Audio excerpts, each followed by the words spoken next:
How dare you? Mr. Gorbachev, tear down this wall. I did not have sexual relations with that woman. Read my lips. Hell yes, we're gonna take your AR-15. It's waking up. I have a dream. Thank you. So, late in March this year, a video was released by North Korea, apparently showing the leader, Kim Jong-un, guiding the launch of a new type of intercontinental ballistic missile. The video can be best be described as rather bizarre and comical, yet North Korea is a violent and seemingly volatile regime with nuclear weapons. So, that makes the issue a lot more serious. So, in our podcast, we therefore reach out to Professor Robert Huish from Dalhousie University in Canada, who's an expert on North Korea. Welcome to the pod. Hi, guys. Pleasure to be here. We got to know each other in New Zealand, staying at the same residential college in Dunedin, and Bob, I might say, because that's, I said your name was Robert, but I always knew you as Bob. Bob. You even introduced me to curling, which was a fun time. And on one occasion, you gave a talk about North Korea and sanctions on the regime. And I still seem to remember that you pointed out that a Norwegian insurance or shipping company was involved in black market trading with North Korea. So, that's kind of intriguing. But first off, can you just tell us about, what's the current state of North Korea and the Kim regime? Current state in North Korea is it's been a busy pandemic for Kim Jong-un. This year, 2022, we're seeing some things we haven't seen in a few years, such as North Korea starting to put projectile missiles up into the sky, and we're starting to see some jockeying of power within the South China Sea, with now a U.S. Aircraft carrier now entering international waters to try to protect and broker some of the tensions that are going to escalate between North Korea, South Korea, and Japan. So the video of Kim Jong-un overseeing the missile launch shows two things. One is that North Korea is able to reestablish its trade networks that it needed to engage in this belligerence for the past decade, because those got deeply interrupted during COVID. And second, it shows that North Korea has now mastered the art of iMovie, or whatever kind of low-budget film production that they're now going for. It used to be the Korean propaganda was very staunch. It was just reminiscent of the 1960s. And now, somebody's got a hold of some new software and they've made it a little bit more goofy. But that's important when you deal with North Korea, is it's always been this method of being scary as hell and really goofy at the same time. And how that works is it plays out in two ways. First is that there is always a threat of some hostile reaction from North Korea to its neighbors, mostly South Korea and to Japan. And Japan in particular, because Japan is, of course, within its constitution, cannot engage in war unless exactly provoked. So North Korea likes to bully Japan quite a bit. And there's all sorts of cases we can get into, from even kidnapping people right off the beaches in Japan. But what we see here is that there's this threat of aggression, and it can come by the way of missiles. It can come by the way of smuggling. It can come, again, by kidnapping. It's been a choice in the past. But it's usually coupled very, very quickly, and North Korean media is very well trained to do this, by something goofy and bizarre. They knew that video was going to look hilarious to the West, and that way the West wouldn't really take it seriously. Meanwhile, inside North Korea, anytime that there's action about missiles or weapons that are being showcased, that's a demonstration to the elite in Pyongyang that North Korea is fully in charge of itself and that the world respects it. And it's basically the same old song that's been going on for decades within the Kim dynasty. But COVID sort of interrupted things a little bit. It's a country that relies on very complicated trading networks in order to acquire the resources that it does. And when there's interruptions to that, their big narrative sort of falls apart. And we've seen that even though that North Korea is one of the world's most heavily sanctioned nations, there's loads of holes in it. And lots of countries get called out routinely for sanctions violations, including our pals in New Zealand, in fact, a couple of years ago. So is this a show of strength? This, this missile launch, is that just for internal and external purposes, or is it mostly internal? Yeah, it's two. So the first thing is there's the old generation, which is the referred term in North Korea, of those who actually remember the Korean War or who were just born after it. North Korea was effectively bombed to the Stone Age, as it was one of the U.S. generals said, and there's still memories of that. And the propaganda since Kim Il-sung was that the place and programs of missiles and counter weapons is what keeps those bombs from coming back. And there's lots of propaganda inside to keep that going. Now, that only appeals to a very small crowd, those in Pyongyang. People outside of Pyongyang have a tough life, and many are categorized as being hostile towards the government to begin with.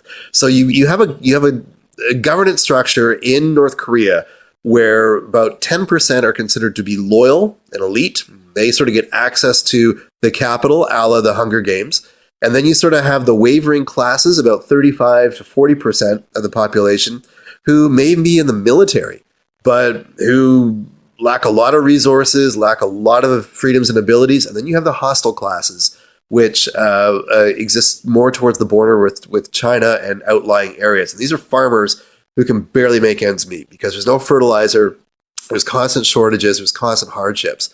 And when you have a country that governs itself by categorizing half of its population as hostile, you've got a problem. So that's a symbolic tool to use that missile.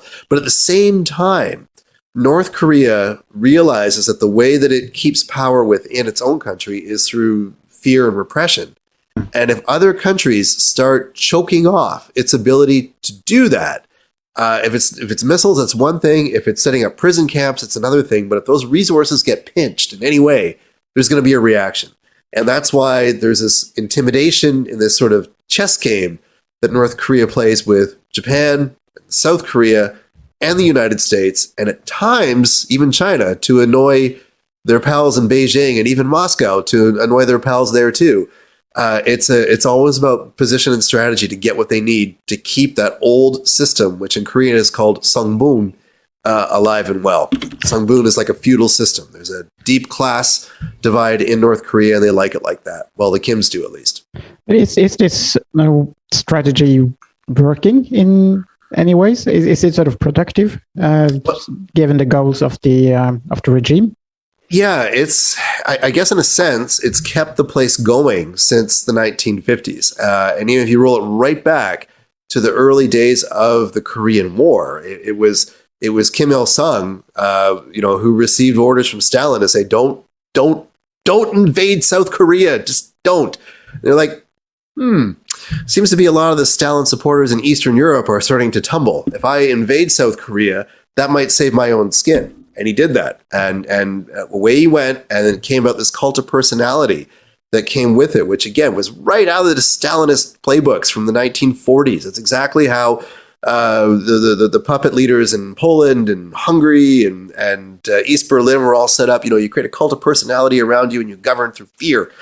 They've kept that playbook going since the early 1950s, and they haven't deviated. Around the early 2010s, there was some suggestion that Kim Jong-un might bring in some market reforms, and they might become a bit more open to the world. We might see some more rudimentary free markets like in China or Vietnam, but not the case. And the reason for that is that it's not in a position to really open itself up to the international community on two fronts. One is because the human rights violations in North Korea are so insane that the top brass would have to be courted out to The Hague and put on trial. And secondly, you've got this cult of personality that deeply transcends the educational system, the work culture, and the military in North Korea that does not easily allow North Koreans to sort of accept how the rest of the world goes. It's not an open environment, and it's not one open to a lot of ideas. Basically, most of the outside world is presented to North Korea through smuggled materials, usually through Korean soap operas. And even then, a lot of North Korean defectors who even make it down to South Korea, they get there, they can't handle the culture shock. Like, that's it. Some go back, some go to Vietnam, some go back into China, but It's a very disconnected state of reality, and that's just how they've decided they're going to govern themselves. But when the society is so secretive and so sort of closed to the rest of the world, what can we actually know about North Korea? How do we sort of, is there any way to validate some of the information that comes out of North Korea, or is it, how does that actually work in practice? That's a great point, and it's not an easy one to legitimately say, here's how it is. The problem in North Korea is that you're almost dealing with any sort of research methods about, how do you say, you're trying to research what you can't research. It's really, really difficult to back anything up. So there's sort of a few areas where experts go to get the details on this. Now, the first are those who've got access to military intelligence or government intelligence. So SIGINT is a big one. OPENT is another one. And then, you're looking at your visual intelligence as well. So a lot of traffic for satellite imagery is really important, understanding what goes on in North Korea, but you only get so much with that. You basically understand who they're trading with, what they're up to, and that's about it. Is this bridge open? Is that bridge closed? Is this port open? Is that port closed? That's it. And even then, it's really, really hard to make sure that data is clean, verified, and checked, and then it can be brought out. Secondly, we've got our pals in the diplomatic community, where there's a lot of deeper knowledge that goes on to try to get some information out through what Pyongyang has within its own diplomatic circles. So there are countries like Singapore and Malaysia, Russia recently, who do have working relationships with Pyongyang, and from there we're able to get a little bit more of all-point intelligence or all-source intelligence from what they have to say. For example, the work that came out of the Malaysian diplomats with the death of Kim Jong-un really solidified what was going on there, because we're like, how did this guy die? So their knowledge of that helped put it together, because they were in charge of actually repatriating his body. So we had to, we learned from them quite well. But the big thing for people who don't have access to that type of knowledge and information is to really look at the ripples that North Korea is making. It's difficult to say that this specific human rights violation took place on this specific day, on this specific time, because one, it's so profound, and two, a lot of people who are going to be able to testify to this are ones who have been able to leave North Korea, go through a real perilous journey to get to South Korea to then share their story. So there's a lot of handlers involved in that. There's a lot of people who help script their stories as well. But the thing is that, and others, some refugees that I've worked with, they've experienced trauma as kids, and there are details that are just blind spotted that they will not be able to recall. So you have to look at this very carefully and not look at an individual story, but look at the collection of stories. When you start to see the synthesis of these themes coming together, you may not be able to paint a perfect picture of what goes on in North Korea, because you've got all these stories that are coming out of North Korea. The details are going to be erroneous, right? Down to the specifics. It's something that we've seen anthropologists struggle with in previous conflict zones, like in Guatemala. There's a famous case with Rigoberto Menchu's story being challenged over specific details, and you get that. But the UN has set up truth commissions for North Korea, and there's a lot of defector testimony that does come together and creates sort of a broader collage of what happens. So that's sort of how we deal with the human rights stuff. And in terms of the military and security stuff, that's harder. That is that's looking for the trails that North Korea leaves behind when it goes acquiring resources.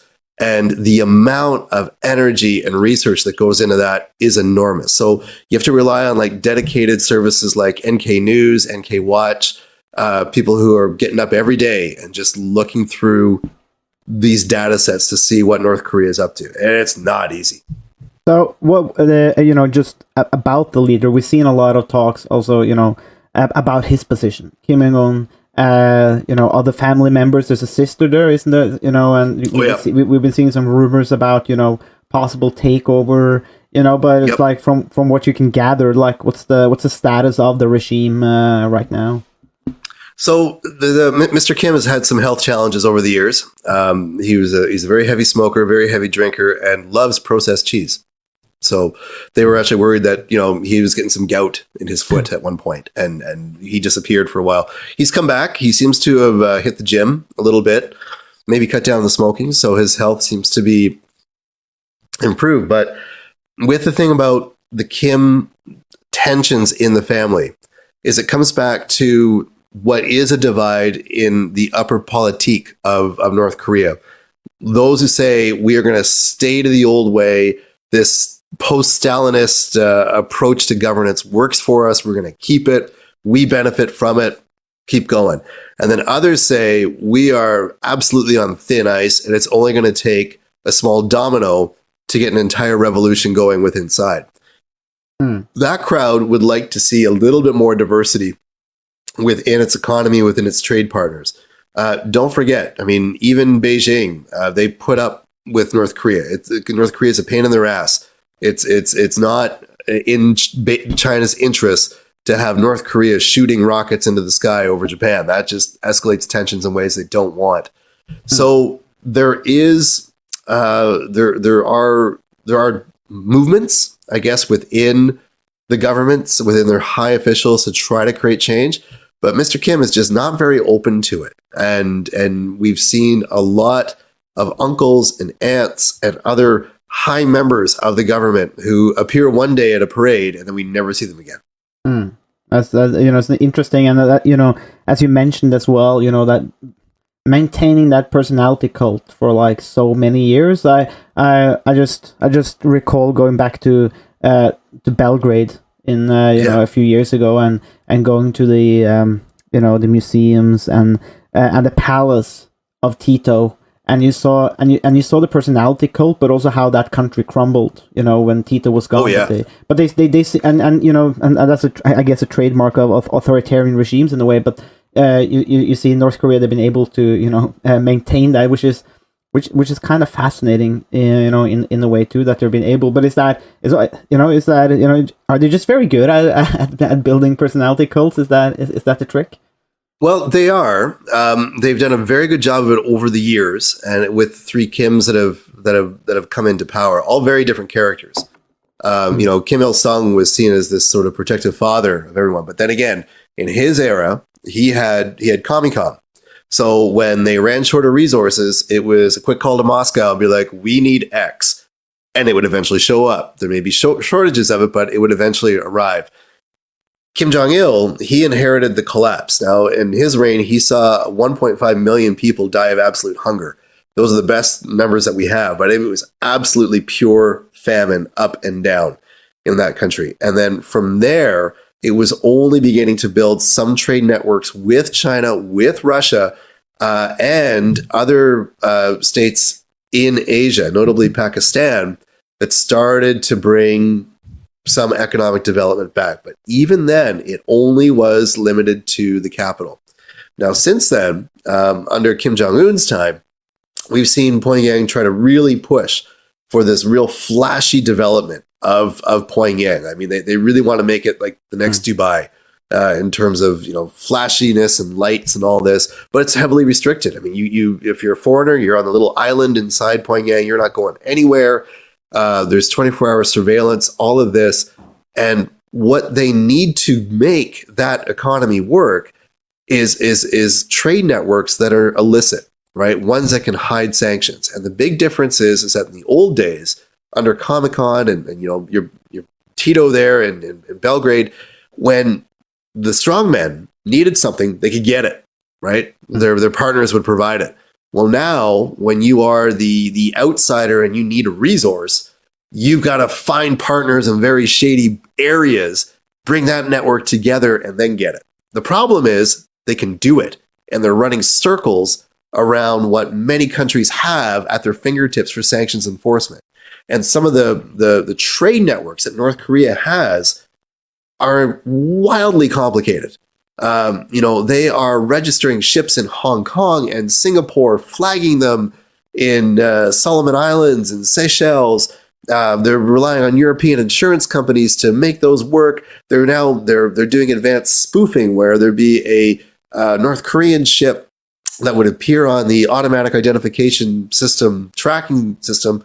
It'd be floating at sea, and then suddenly it would pop up in Western Africa, and then it would pop back, and then it would be like 3 names deep by the time that anyone caught on to it. And then that ship has changed companies 3 times. Like, their ability to make a mockery of sanctions enforcement is hilarious. And it shows just really, really, really how little resources we actually have to put sanctions in a heavy hand to stop any sort of proliferation of nuclear material or weapons in that way.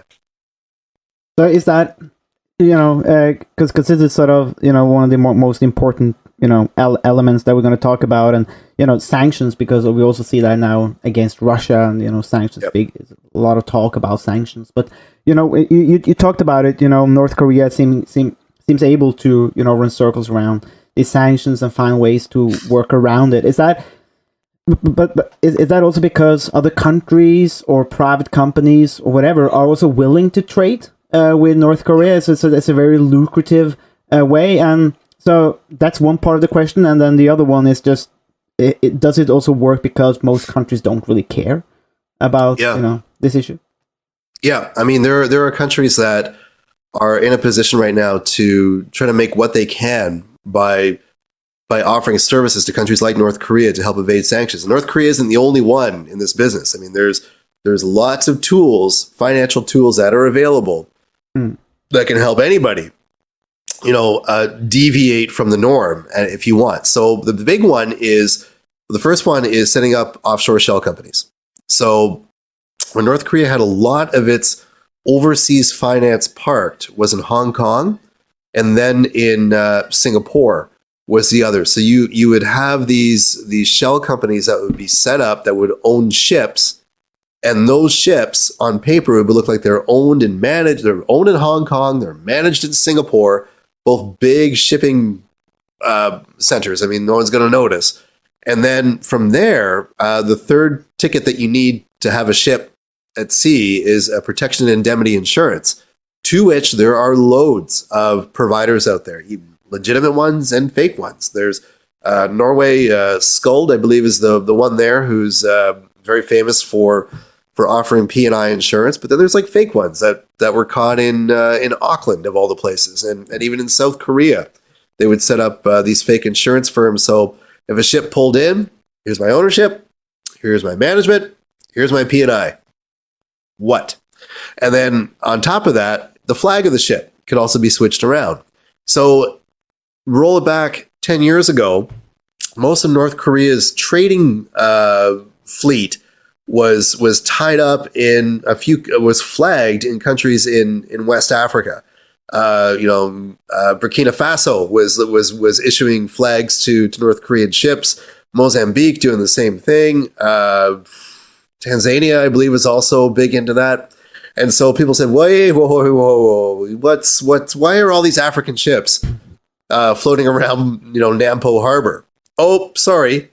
Cut those off, put them all on hold for a little bit, and then reflag them to new countries. And those countries are now in the Pacific.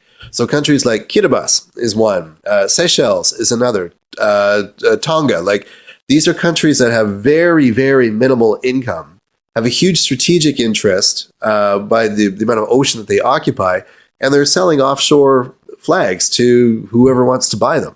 Now, how easy is this? Well, the answer is there's one building in Singapore where Kiribati has its offshore shipping licenses, is where you buy them from. 2 floors down from that are where 3 of the North Korean shell companies are set up. So they're all in the same building. They're having lunch together. You'd watch these guys, they'd be heading out to a night market in Singapore like it'd be nobody's business. But that's how quiet it can operate.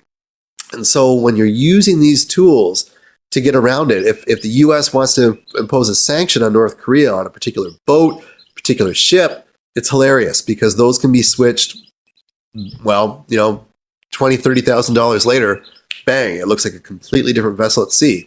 And even some of the sanctions that were put against Russia in the early days of the Ukraine invasion, they're following the same pattern. They're like, we're going to sanction these 4 guys and these 3 ships. Useless, right? That's not the way to do it. It's a sloppy form of sanctions. But are there any ways to enforce sanctions effectively? Or will there always be possibilities of getting around it? There's always going to be a way that people will try to avoid a sanction because it's so hard to enforce. So a lot of sanctions require the target to break a rule, and then the international community responds. So that's the old way of doing it. Now, some countries like Cuba have been heavily sanctioned for years, and the ones that were put in the early 1960s were completely ham-fisted. I mean, they just crushed everything in the Cuban economy as much as it could. In the 1990s, there were other sanctions that were put against Cuba that were thought then to be strategic, and here's the result of it. The first one that we can talk about is something called the Torah Celli Act, which was a 1993 piece of legislation from Bill Clinton, that actually targeted food and medicine being imported into Cuba. Now, the problem with that is that, it was already going through a pretty hungry period in Cuba, and now you're actually targeting humanitarian goods for that country. Now, that's ridiculous, because the idea that you sanction a people, make them hungry, make them mad, and they're going to rise up and throw at the leader, that's never happened. We don't see strong, healthy democracies emerge from a lot of these ham-fisted sanctions. It just doesn't happen. The other one that came in, which was in 1995, called the Helms-Burton Act, didn't target Cuba directly, but it targeted the businesses that were dealing with Cuba. So if you were a Canadian airline sending flights down to Cuba, or a Canadian bank that had an office in Cuba, but you also had offices or dealings in the United States, your U.S. property could be seized, captured, and then you punished for dealing with Cuba. So that created this huge flight of capital out of Cuba during that time. But what it did is it just encouraged those outfits to open up shell companies somewhere else, subsidiary here, and have that subsidiary do no business with the U.S., if you follow me. So those are the two ways of kind of getting around it. Now, what we've seen with North Korea in terms of sanctions, but one of the most effective ones where it actually stopped the boats from moving, wasn't looking at trying to figure out where all the shell companies are being set up in Hong Kong and Singapore. And it wasn't going after the flags in the Pacific. And it wasn't going after the owners or the managers, but it was going after the protection and indemnity insurance. So in 2016, 2017, some reports came out that specifically identified the European insurers, the legitimate ones, who were insuring North Korean vessels. Now, I may have had a hand in writing some of that. And what effectively happened is that you had companies in Norway, in England, and in the Netherlands that were now getting served by the European Union, by the UN, to say, this vessel is known to be insured under your protection and indemnity club. You have to stop. You have to get them out right away. Otherwise, here's the fine that you're going to pay. We're talking like 150,000 euro fines were quickly issued. Statements were made. Those ships were contacted. They could not float. So sure enough, but North Korea pulled its ships out of those clubs, and found new clubs to put it in. So same deal happened with Iran, maybe in the early 2000s. Same idea. They stopped issuing insurance tickets for any Russian tanker or Iranian tanker to come out, and bang, the sea traffic stopped. But that's what it is. It's cat and mouse. One thing will stop something, and then there'll be a workaround, and something else will start. But those workarounds become expensive, they become costly, and you're not going to see any sort of progressive change come out of any country through just a pure sanction strategy. It's like fighting a war with a glass hammer. But should sanctions be abandoned as a tool to sort of punish or to deal with these regimes, or are there any other tools that could be more could work better in any ways? Sanctions should be part of the equation, but they need to be smart. So they need to look at what the governance, the governance pool, the leaders, what are they relying on to stay in power? And if those resources are compromised, we're seeing with Russia right now, they're trying to chase down their private jets and their yachts and all these sort of things amongst the oligarchs. So that's where the target is. But maybe some of the steel mills that these oligarchs own and operate, they're not being targeted because they're going to put workers out of business in places like Australia, Brazil, and Canada.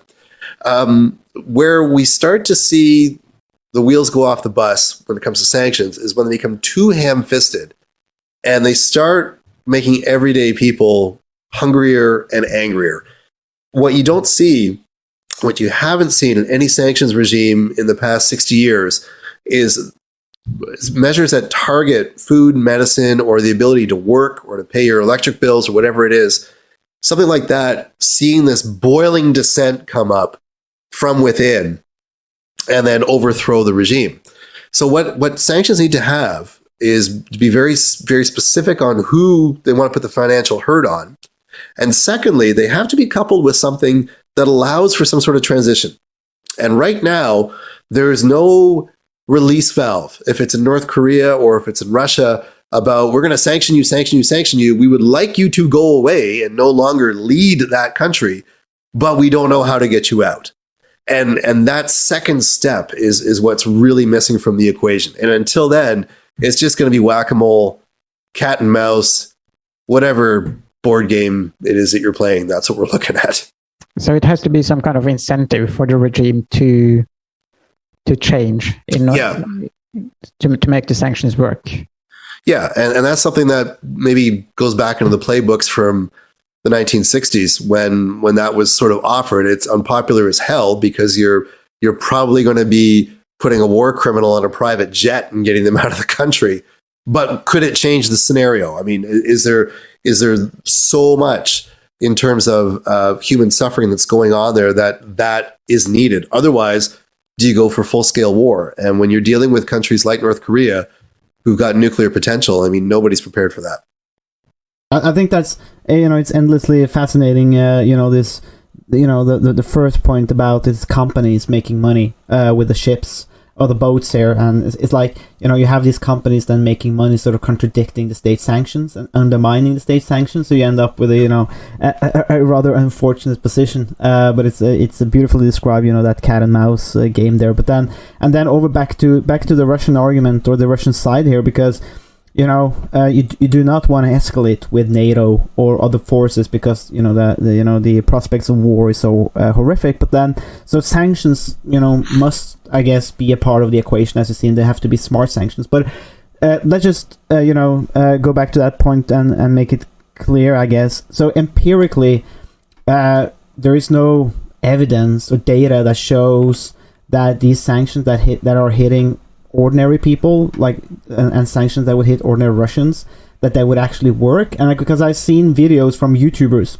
who has now fled to other countries because they can't get paid anymore, right? But then one of the guys did a video and he's walking around in his home city, and you see 200-meter queue outside the ATM. Nobody's getting money. People are getting angry. You see the shelves in the supermarkets empty. People are also getting angry. So basically, what you're saying here is that empirically, there's nothing that indicates that this will actually work in making Russia change its course. Right. I mean, again, rolling back the history of sanctions a little bit, when we see them imposed like this, there's no guarantee that people are going to side with the issuer of the sanctions. And in fact, that's rarely the case. And I'm thinking Cuba. In the early 1960s in Cuba, I mean, it was teetery. There were people who were really, really supportive of the revolution that was going on. I mean, it wasn't even declared a socialist revolution, just saying we just want better energy prices and kind of access to our own land. Beg your pardon. But after 1965, things changed. That's when there was now this inability for people who disagreed with the regime to leave. And when that was cut off, and you now had people inside Cuba or outside Cuba, and there was no going back and forth, those who stayed became nationalists. They became proud as hell.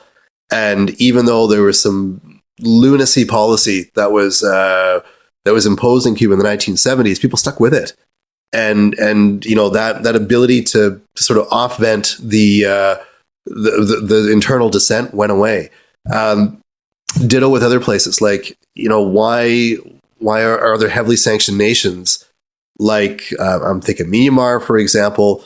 Yes, there was a political turmoil a couple of years back, but military's back in charge, and we're not hearing a whole lot about it. You cannot guarantee that people will side with the issuer of sanctions, because that can be spun so quickly by the internal regime to say, see, it's the fault of the West. It's the fault of the international community. Stick with me.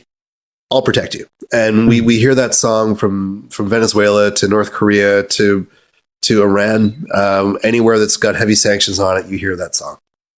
But then in relation to Russia now, so how do you see these sanctions play out in with Russia, and and the relationship, I guess, between especially the Western countries, but also Russia? Do you think the sanctions will work? Do you see need for different sanctions, or? Yeah, I think they're going to need to really rejig some of the sanctions that have been imposed, because there's some of the initial ones that were offered were pretty gentle. The ones where they were putting penalties on U.S. Treasury debt and any U.S. assets within Russian banks, there was a 30-day window to move the assets in and out of, they were imposed on February 17th. You had until March 17th to basically clear your accounts and settle your debts. So whoever was making money on this did fine. Burger King is still operating there. They're proudly like, we will keep serving our terrible cuisine to the Russian people. So there's always little caveats that come with it. Where I think that you're going to see, the rising cost of everything in Russia is not going to produce any sort of sympathy to Western democracies. And that also compounds from the fact in the last, 15 years, you've had a media inside Russia that has been very obtuse to bringing in any sort of acceptance of Western democracy or Western morals. It's seen as being a corrupt system. It's a system that hasn't benefited Russia. There's more, supposed guidance in going with Russia's approach to international affairs than trying to rely on the West, and that is just going to be only furthered when people are paying more for the basics. It will be interesting to follow it. It's a great test, I guess, also for sanctions, or in a way, and it's like how this is actually going to play out. But then, I also remember, in Dunedin, there was a lot of Iranian students living there, and they also, they weren't friends of the regime in Tehran, but they also didn't really appreciate the sanctions just because it made life just a lot more difficult, and and I think one of the problems, the way that I saw it, is that it also closes the space for humans to actually, live their life or fulfill their potentialities. It's like you're down to basic survival, and in that sense, you're also more vulnerable to, the strong man. Absolutely. Or that personality. Absolutely. But how do you pay for tuition in New Zealand or Canada if you're from Iran? You go back, you get a suitcase full of American dollars somehow, and you take a flight. That's it. That's literally how you pay your bills because of the banking sanctions. And so when you put more and more of those inconveniences in, it's bizarre what the reactions are going to be. So, for example, telecommunications, if we go back to Cuba for a second, are heavily sanctioned. It's if you're in Cuba and you want to call US or Europe, pick up a phone line and do it. It's going to be $2 a minute. So how do you actually do it? Well, there's a system set up now where if you're in the US, you can put money on a Cuban phone and they'll double the credit for it. So you put $20 on it, you get $40 in credit. It's a way of it's a way of getting money into the country that again is illogical, but it's a survival skill. That's really interesting. I mean, I'm looking at potential questions, and I'm also looking at the timer for the podcast. I'm saying, Sure. shit, this is gonna we need to do more episodes, I think. But I was as a last question, I was just gonna ask you any crazy stories about your dabblings or your work with North Korea. Anything that shows like how exciting a life of an academic can be. Someone who works in the right field. Yeah, well, there's sort of there's one story that goes together, and this has to be one of the highlights that sort of brings the teaching and the research together. I was working in Seoul, talking with North Korean defectors. So these are people who have gone north through China and then through one of several routes to get to Bangkok, which is the first unguarded South Korean embassy where they can then be migrated to South Korea. And so we're talking about all the details and the stories, and the one guy says, if you really want to understand how human rights works, follow the money. And that just made me think, like, let's do it. And at the time, there was so much that was being focused on China providing aid to North Korea, but it didn't make sense in terms of why missile hardware and rocket fuel and these sorts of things were coming in from China, because they're coming in through the sea. So we started looking at maritime security as a way of seeing where these resources were coming into the country. That was great fun, trying to track those boats, and it even got the attention of several militaries around the world. So I did have the opportunity to sit down with some colonels and some captains and be like, here's a list of ships, here's how we found them. Would you care to deal something with this? And the answer was yes, of course. And so you actually saw policy change around that. Now, when I came back to Canada and started teaching about that, you can only teach so much about it, and then students want to get involved with it. And so one of the things that we started to do was to reach out as a class assignment, work with some of the human rights groups who have got people on the ground in China who help shepherd North Koreans to safety. And as a class project, we actually spent our time raising funds to send to this group to help smuggle people out of North Korea. And where that money went, it went to paying for fuel for the buses, paying for shelter and accommodations, medical supplies, translators, forged Chinese documents, right? So when you're putting that together as a class project, and the university's like, You're raising money for what? Oh, we're just forging some Chinese documents. Don't worry about it. This is not your typical bake sale in the student union building. And in the end of it, we were able to get a family out of North Korea into Seoul.